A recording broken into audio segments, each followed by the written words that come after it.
So these are my first round predictions for the PDC World War 3, which starts on Monday. So let's get straight into it. So starting off then with Luke Humphries versus Nathan Aspinall.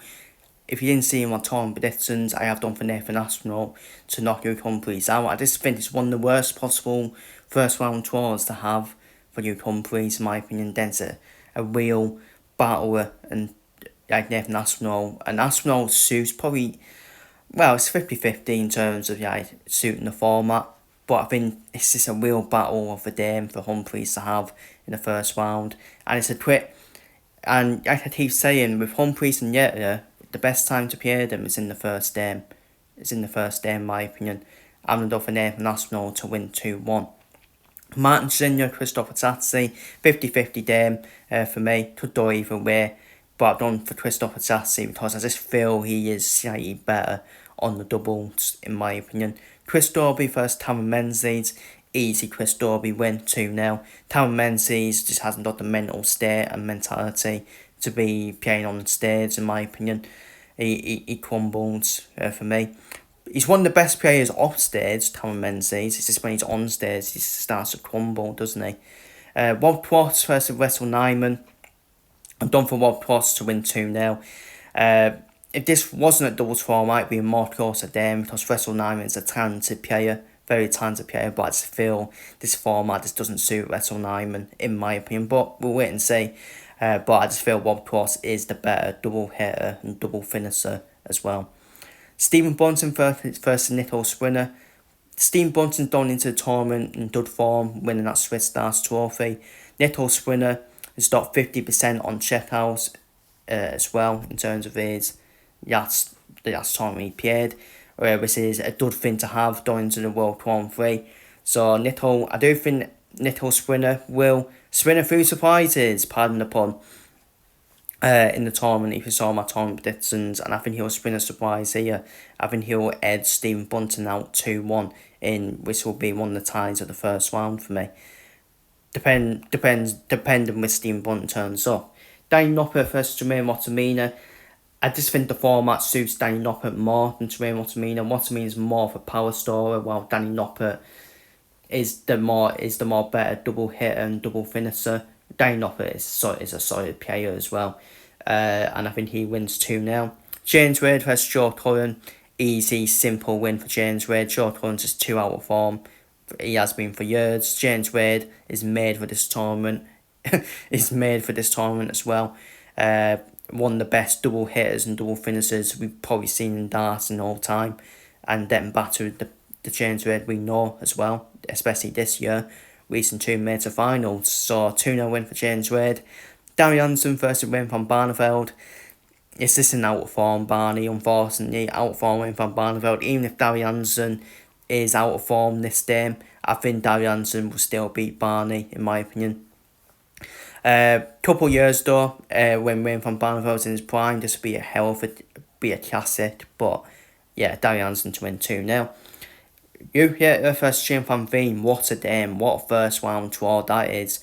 One of the worst possible draws you can have. If you Jim Van Veen, who is one of the next upcoming best darts players out there for me, Jim Van Veen.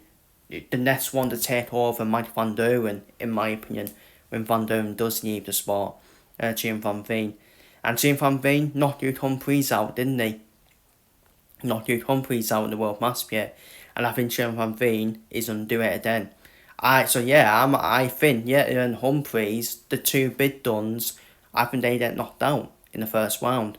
This caused the format, short format as well. Best time to play and Humphries as well.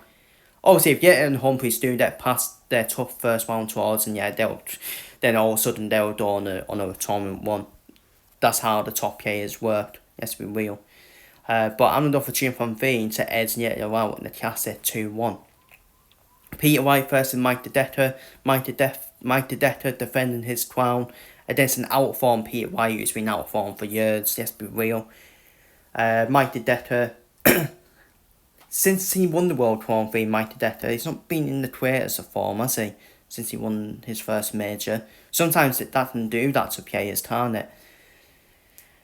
Peter White, just don't know what Peter White's going to turn up in the warm-up tournaments, Peter White's been so bad, hasn't he? But we saw in the World Championship, Peter White just spun Peter White into the eye, didn't it? So maybe it's like that Peter White just seemed to turn off for the bid, made the tournament. So that's why, because of Peter White's inconsistency, I just feel that's a dangerous draw for Mike Dedetter. So I'm actually under Peter White to win 2-1 against Mike Dedetter and not the defending champion now. And that pressure being defending champion as well, it is proper on you, isn't it? Darren Price versus Wayne Searle. Darren Price is my tip to win the World Grand Prix. He's made for this tournament. He's won it twice before as well. Wayne Searle doesn't suit this format, really. Let's be real. If this wasn't doubles format, he would probably give Price a dame. But Darren Price is made for this format, made for this tournament. 2-0 win for Darren Price for me. Josh Watt versus Wayne Joyce. Josh Watt, who is rising up the PDC order merit as well. One of the most talented players in darts right now. Josh Watt probably will get in the Premier League next year. But for me, I think Wayne Joyce is again another dangerous draw for me. Wayne Joyce is one of them players where everyone disrespects. It's like, oh yeah, it's only Wayne Joyce. But Wayne Joyce, trust me, he's one of the best double hitters, and double finishers in darts right now. Maybe not the highest power scorer. Josh Watt's not the power scorer, but it's all about the doubles, isn't it, this tournament? I'm going to go for Wayne Joyce and not Josh Watt out. Mike Van Duren versus Stefan Dijkborder. Mike Van Duren slowly coming back after winning the World Series to the Van Duren we know. Still not there yet. Stefan Dijkborder the last year or so stopped back to his best as well after that injury.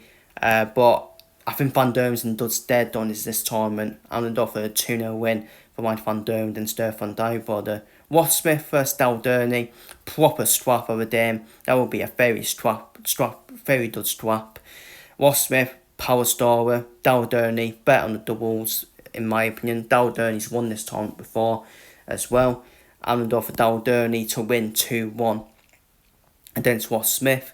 Johnny Caton versus Andrew Dildon. Dangerous draw for Caton, because Andrew Dildon, solid operator, solid player.